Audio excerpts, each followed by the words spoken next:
একটি এমন বই যার দাম $31 মিলিয়ন।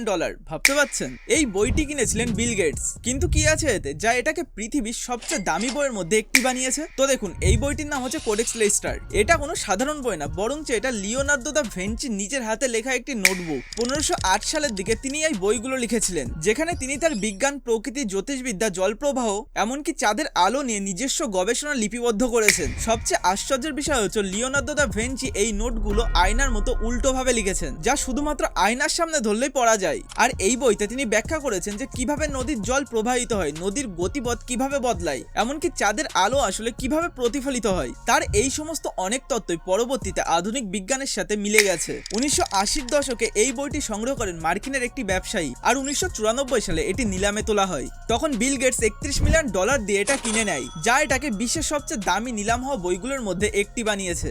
একটা বইয়ের দাম কি এতটাও বেশি হতে পারে? এটা ভাবাই মুশকিল, তাই না? যদি আপনার কাছে এত দামি বই থাকতো তাহলে আপনি কি করতেন সেটা কমেন্টে অবশ্যই জানাবেন, আর সাথে চ্যানেলটিকে ফলো বা সাবস্ক্রাইব করতে ভুলবেন না।